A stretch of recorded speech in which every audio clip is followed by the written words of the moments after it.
just came out to do a late night check on all of the birds. Everyone is seeming happy. It's nerve-wracking when you put so much work into keeping the meat chickens alive. The laying chicks are pretty easy to care for, and they are a lot less work. And they're also a lot more hardy. But these meat chickens stress me out.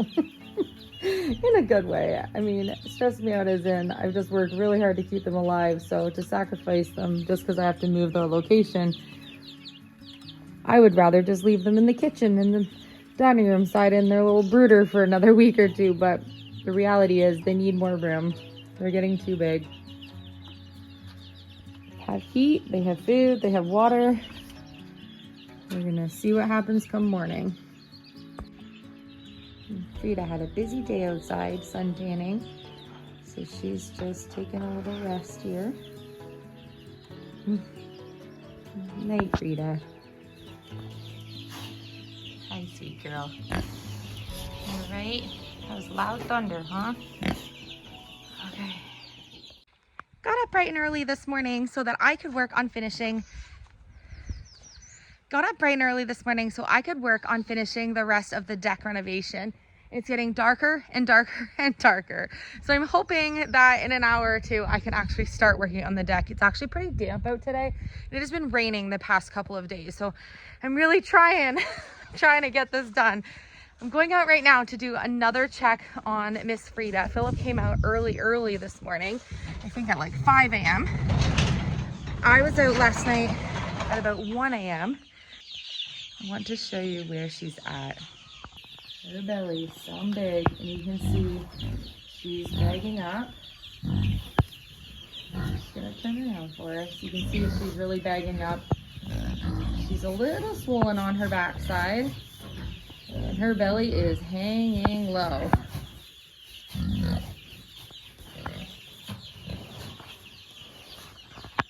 So I was talking to a family member of mine, and he suggested putting another board for this corner creep so that Frida can't get in to this area.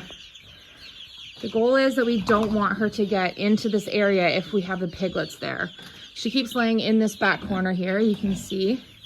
I keep giving her more and more hay. She's kind of like flattening down, so she has a nice thick cushy pillow underneath there. She clearly went to the washroom since 5 a.m. so I know she's been up and at 'em. She's drinking and eating well for us still, so she's doing great. Now, if my calculations are correct, and we are going off of the February 14th timeline of when I thought I saw some love connections, I'm guessing that we are on about day 108 of the potential. Usual kuni pregnancy lasts for 116 days. For an easy way to reference it, they say 3 months, 3 weeks, 3 days. So 116 days. I think that today we should be on approximately day 108. So I'm thinking that within the week, for sure, we will be having piglets, which is so unbelievably exciting. I know many of us are very excited to see this finally happen on the farm. Her belly is very dropped, so I know that we're getting close. She's definitely been like alert and happy. Yesterday I spent time brushing her, giving her belly and neck and shoulder rubs, and just sitting and spending some time with her. I'm hoping that this is a really easy delivery for her, and I'm also hoping that she's easy to deal with when the piglets come. Not all she will be a sow. She's a gilt right now, but once she has her litter, she'll be called a sow, and not all sows are friendly once the piglets arrive. And so I'm hoping that she's bonded with me enough that she can trust me around the piglets, but I really need to be mindful that she might not be. So in the situation of her delivering, she might be too tired to worry about me being there, and she might let me help. After the fact, when she rejuvenates some energy, she might not want me in there. So time's gonna tell how that's gonna happen. But we're gonna try as best as we possibly can to document as much as we can of her delivery for you. I'm so excited. I want to be able to see all the things she's gonna do between now and actually leading up to having the piglets. These are gonna be indicators for me for her future litters, what she's going to do. Every sow is going to be a little bit different before they actually give birth and during delivery. Some sows might deliver fast, some might be slower. Some might really bag up really a lot before they deliver, some might not.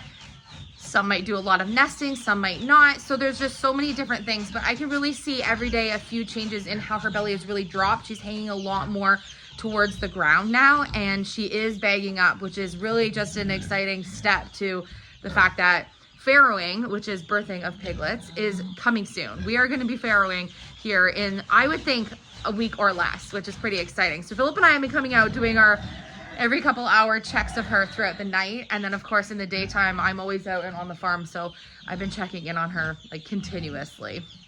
It's morning, so she's up and at 'em right now, but I want to show you how big her belly was last night. And it's so cool because even without touching her belly, if I'm standing just outside of her pen here and she's laying on her side, I can see the piglets wiggling in her belly without even having to touch her. So that's a huge change from 2 weeks ago when the boys and I and Philip were able to feel them just ever so slightly with their hands on her belly. Now I can see them moving from a distance away.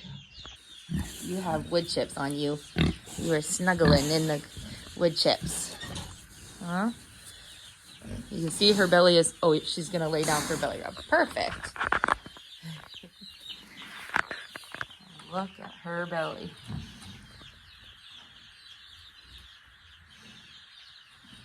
I better give her the belly rub she wanted. Okay, good job. Oh, mama. I wonder how many piglets she's gonna have. Now, typical Cooney deliveries are between 6 and 8 piglets. First time, they sometimes have even more piglets for their first litters, which is kind of interesting to me. So leave a comment down below. I believe they can have up to 12. Leave a comment. How many do you think that Miss Frida is going to have? I'm going to make a prediction that she's going to have her piglets on June 7th. And I think the same as my Uncle Mike, and he said he thought maybe 9 or 10. So I'm going to say I think she's going to have 9 on the 7th of June. It doesn't look like I'm going to get to the deck. I can hear the rain has just started behind me outside the garage.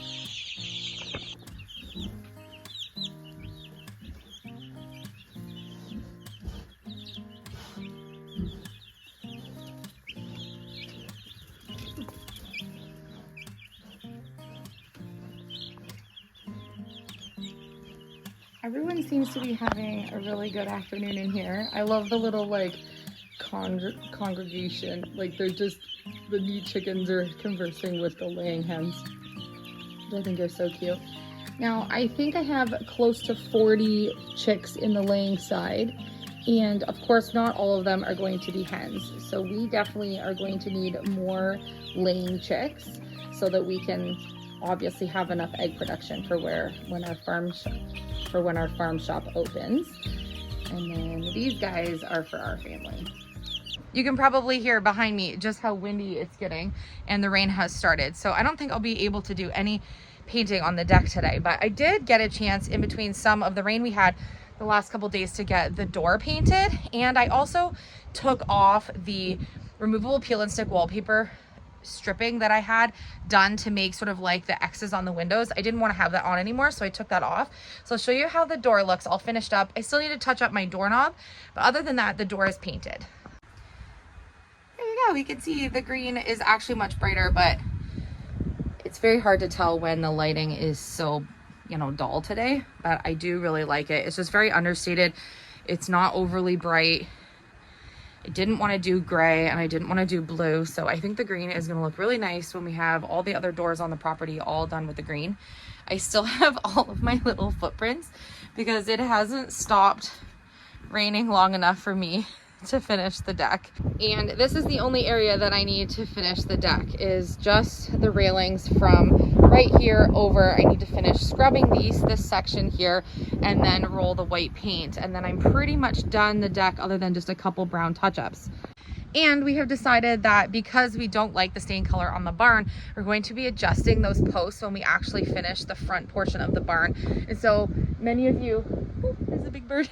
Many of you might be relieved to hear that I am going to paint the pillars of the house here back to white, because then it will tie into what we're going to do with the barn. Because ultimately, oh, it's getting very stormy. Ultimately, this brown doesn't make sense if the barn isn't going to be the brown post, and we just really don't like the stain color. That did not work out for us the way that we had hoped. So when the rain stops, these are going to go back to white. Goaties are enjoying a beautiful, nice day outside today. I raked up their whole area again yesterday, and they have already made a mess of their extra hay that they have around. I love how much shade they have in their play area. We just have the trees that just give them so much natural shade, which is so nice. I did buy them a shade sail that I haven't put up yet. So we'll see where the sun kind of goes over the summertime if we need it or not. But I got one for the pigs and one for the goaties. But look at, they have a nice shady spot. To introduce you to a few of my new farm stand employees, I picked up 11 more chicks, and I know what you're thinking. I know you're thinking, Elysia, you have like 35 or 40 chicks in the garage raising up right now. But the goal here is to have lots of eggs in the spring for when we open our farm shop. And I have been looking everywhere for Rhode Island Reds, and I just so happened to be able to find very close by to where we live, which doesn't happen very often, 7 little Rhode Island Reds. That's these guys here with the orangey color. And then I picked up 4 other mixed breed chicks from the same person because they were so adorable and I couldn't help myself. So I have a chocolate Orpington. I believe this is a mixed olive egger of some kind, or Easter egger of some kind. And I have a couple other mixed ones there. I'm pretty excited about them. I think they're so unbelievably cute. And Rhode Island Reds are great egg layers, which is exactly what I'm looking for, is breeds of chickens that not only look beautiful and fit into the farm, but also are really good egg layers. And then I also am hoping that eventually down the road, I can hatch some of my own eggs as well for any future additions to the farm in terms of chickens. You guys are so cute. So these little cuties have been here for about 48 hours or so, and they're doing really well. I need to put them into a bigger enclosure now that it's been a day or two. I just like to keep them in a small spot just for a day or so I can make sure I can keep really close watch on if everyone's eating and if everyone's drinking. This is my favorite little one right here. This little chocolate Orpington, I think is what it is. It's very cute. They were just eating some cantaloupe rinds, but they've gotten them all covered in wood chips now that they've packed them all. But they're so cute. It has gotten extremely windy out, and I can't even film outside no matter what equipment I use because you can't hear anything that I'm saying. It has really gotten stormy. The sun is coming out for about 10-15 minutes at a time, and then it's just picking up speed with the wind. It is definitely a day to do some more work inside. I'm finishing working on painting the living room and a front entryway hallway space that I'm working on, since I can't really be out working on the deck since it's raining like intermittently today. But I think this is just sort of like one of those days where you just have to do some work inside, which is what I'm doing today. I will show you the living room and the front entryway hallway space later on this week. I am almost finished. And so I just want to wait till I'm done to be able to show you everything completed. And I'm hoping that tomorrow is the final day where I can get finished touching up what happened to the actual deck steps and then finishing the actual deck itself. I really don't have much to do. I want to paint the pillars white and touch up those footprints. I know a lot of you would like me to keep the footprints, but I'm going to finish touching up where the brown is on those spots, and then obviously fixing the hand painting that I did on there. Also, I did something else that a lot of you maybe will not quite understand, because we are going to be opening the farm stand, and there were a lot of questions in regards to the farm stand, which I will answer for you probably on our next video.